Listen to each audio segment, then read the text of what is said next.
Assalamualaikum warahmatullahi wabarakatuh. Salam guru penggerak. Jumpa lagi dengan saya Siti Ambarwati, CGP Angkatan 8 dari SD Negeri Blengerkulon, Kabupaten Kebumen, Provinsi Jawa Tengah. Kali ini saya akan menyampaikan koneksi antar materi modul 2.3 coaching dalam supervisi akademik. Tujuan pembelajaran khusus, CGP menyimpulkan dan menjelaskan keterkaitan materi yang diperoleh dan membuat refleksi berdasarkan pemahaman yang dibangun selama mempelajari modul 2 dalam berbagai media. 1. Pemikiran reflektif terkait pengalaman belajar. Pengalaman atau materi pembelajaran yang baru saja diperoleh. Dalam modul 2.3 ini, saya mempelajari tentang supervisi akademik yang bertujuan untuk mengembangkan kompetensi diri dalam setiap pendidik di sekolah. Pendekatan yang digunakan dalam coaching meliputi hal berikut, yaitu kemitraan, proses kreatif, dan memaksimalkan potensi. Sedangkan kompetensi inti yang harus dimiliki adalah kehadiran penuh atau present, mendengarkan aktif, dan mengajukan pertanyaan yang berbobot. Percakapan berbasis coaching menggunakan alur tirta, yaitu tujuan, identifikasi, rencana aksi, dan tanggung jawab. Terdapat 3 tahapan dalam supervisi akademik, yaitu pra-observasi atau perencanaan, observasi atau pelaksanaan, dan pasca observasi atau tindak lanjut. Emosi-emosi yang dirasakan terkait pengalaman belajar. Yang pertama adalah merasa tertarik. Saya menjadi tertarik untuk belajar lebih dalam lagi setelah mengisi mulai dari diri melalui pengalaman yang saya ceritakan. Selanjutnya, saya merasa cemas. Karena setelah mempelajari eksplorasi konsep, saya sedikit merasa cemas, khawatir tidak mampu dalam memahami dan mengaplikasikannya. Kemudian optimis. Saya merasa optimis dapat menerapkannya setelah berdiskusi dengan rekan-rekan dalam ruang kolaborasi bersama fasilitator. Perasaan gembira. Saya merasa gembira saat dapat melakukan praktek coaching untuk supervisi akademik bersama rekan dalam ruang kolaborasi dan demonstrasi kontekstual. Apakah yang sudah baik berkaitan dengan keterlibatan diri dalam proses belajar? Yang pertama, coaching dengan alur tirta. Saya mampu berkolaborasi dengan rekan sesama CGP dalam mempraktikkan pelaksanaan coaching dengan alur tirta sesuai dengan prinsip coaching dalam ruang kolaborasi bersama fasilitator.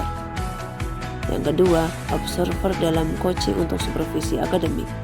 Saya mampu berkolaborasi dengan rekan CGP dalam ruang demonstrasi kontekstual sebagai supervisor atau observer pada coaching untuk supervisi akademik, sehingga saya dapat berperan menjadi coach, maupun supervisor. Apa yang perlu diperbaiki terkait keterlibatan diri dalam proses belajar? Hal yang perlu saya perbaiki terkait kemampuan dalam mengajukan pertanyaan berbobot agar dapat menggali informasi permasalahan pada diri coach sehingga dapat menemukan solusi atas permasalahan yang terjadi. Hal ini masih perlu ditingkatkan karena seringkali masih ada kesulitan ketika bertanya kepada coach karena khawatir merasa tersinggung. Selain itu, kadangkala coach juga tidak mau terbuka kepada coach. Keterkaitan terhadap kompetensi dan kematangan diri pribadi. Setelah saya mempelajari modul 2.3 tentang coaching untuk supervisi akademik, kompetensi saya semakin meningkat dan berkembang, ditandai dengan kemampuan dalam melaksanakan praktik proses coaching sesuai dengan alur tirta, baik sebagai coach maupun supervisor atau observer. Saat saya mempraktikkan proses coaching untuk supervisi akademik, saya harus mengendalikan diri dari asumsi-asumsi pribadi dan rasa emosi, hingga muncul kematangan berpikir dan bertindak agar sesuai dengan prinsip coaching, yaitu kemitraan, proses kreatif, dan memaksimalkan potensi. Yang kedua terkait analisis untuk implementasi dalam konteks CGP. Terkait memunculkan pertanyaan kritis yang berhubungan dengan konsep materi dan menggalinya lebih jauh. Bagaimana agar prinsip coaching dapat diterapkan dalam kegiatan supervisi di sekolah? Prinsip coaching dapat diterapkan jika kepala sekolah memiliki pengetahuan tentang coaching dalam supervisi akademik dan mau mengaplikasikannya. Kegiatan supervisi jangan hanya bertujuan sebagai penilaian guru saja, namun supervisi harus dijadikan sebagai cara untuk meningkatkan potensi akademik guru, sehingga tidak hanya melakukan observasi kelas saja, tetapi ada juga percakapan baik sebelum maupun sesudah observasi. Kemudian dalam percakapan praobservasi, kepala sekolah juga harus mendiskusikan perencanaan yang akan dilakukan oleh guru. Sedangkan setelah observasi, kepala sekolah memberi umpan balik atau tindak lanjut terkait pelaksanaan observasi kelas yang dilakukan. Dengan demikian, kebermanfaatan guna peningkatan kualitas pembelajaran dapat tercapai. Mengolah materi yang dipelajari dengan pemikiran pribadi sehingga tergali wawasan atau insight baru. Coaching dalam supervisi akademik dapat berpengaruh dalam terwujudnya kepemimpinan pembelajaran yang berpihak pada murid. Pembelajaran yang berpihak pada murid adalah hal yang sangat penting untuk diterapkan dalam lingkungan sekolah. Agar terwujud pembelajaran yang berpihak pada murid, maka seorang guru harus memiliki kompetensi menjadi pemimpin pembelajaran. Apalagi menjadi pemimpin pembelajaran juga harus memahami perkembangan murid secara menyeluruh dan utuh, tidak hanya aspek kognitif saja, namun aspek dari karakter, termasuk sosial emosional murid. Dengan demikian, tujuan coaching dalam supervisi akademik untuk mengembangkan kompetensi guru sehingga dapat meningkatkan kinerja mereka, dan pembelajaran yang berpihak pada murid juga nantinya akan terwujud. Menganalisis tantangan yang sesuai dengan konteks asal CGP, baik tingkat sekolah maupun daerah. Tantangannya yaitu ketika menyeragamkan pemahaman tentang coaching dalam supervisi akademik kepada komunitas sekolah. Namun, kenyataannya di lapangan, supervisi akademik hanya dipakai sebagai penilaian rutin kepala sekolah saja kepada guru, karena seharusnya dapat dijadikan sebagai pedoman untuk meningkatkan kompetensi guru. Bagaimana memunculkan alternatif solusi terhadap tantangan yang diidentifikasi? Yang pertama, melakukan sosialisasi kepada seluruh komunitas sekolah saat kegiatan rapat guru agar terjadi penyeragaman persepsi tentang makna supervisi akademik. Yang kedua, memberikan contoh tentang pelaksanaan praktek coaching dalam supervisi akademik melalui berbagai media informasi digital yang dapat diakses oleh seluruh komunitas sekolah. Yang ketiga, membuat program dan pelaksanaan coaching sehingga coaching menjadi terjadwal dan menjadi kebiasaan yang baik, bukan hanya karena kepentingan tertentu saja. Yang ketiga, membuat keterhubungan.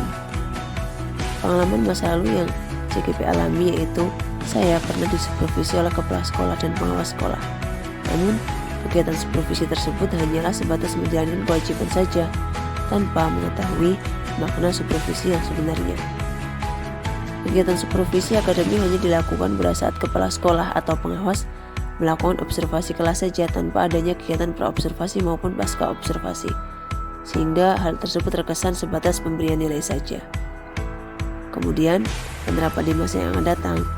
Ke depan, kegiatan supervisi ini harus dijadikan salah satu bagian dalam peningkatan kompetensi guru di bidang akademik dengan menggunakan prinsip coaching, yaitu kemitraan, proses kreatif, dan memaksimalkan potensi. Konsep atau praktik baik yang dilakukan dari modul lain yang telah dipelajari. Pada modul 2.1, dalam pembelajaran berdiferensiasi, murid dipetakan berdasarkan kebutuhan belajarnya agar dapat memaksimalkan potensi yang dimiliki, baik kesiapan belajar, minat belajar, dan profil belajar. Hasil tersebut kemudian digunakan coach dalam praktek coaching untuk memaksimalkan potensi coach agar dapat menemukan solusi tersendiri yang terbaik atas permasalahan yang ia hadapi. Kemudian dari modul 2.2 terkait pembelajaran sosial emosional, terdapat teknik stop atau mindfulness yang dilakukan untuk membuat suasana menjadi lebih kondusif. Saat melaksanakan coaching ini pun, seorang coach harus dapat menerapkan teknik tersebut agar dapat fokus dan terwujud kehadiran penuh atau present saat melakukan proses coaching. KSE diterapkan pula oleh coach saat coaching agar dapat mengendalikan diri dari emosi serta memiliki rasa empati. Kemudian peran sebagai coach di sekolah dan keterkaitannya dengan materi sebelumnya pada paket modul 2 yaitu pembelajaran diferensiasi dan pembelajaran sosial emosional.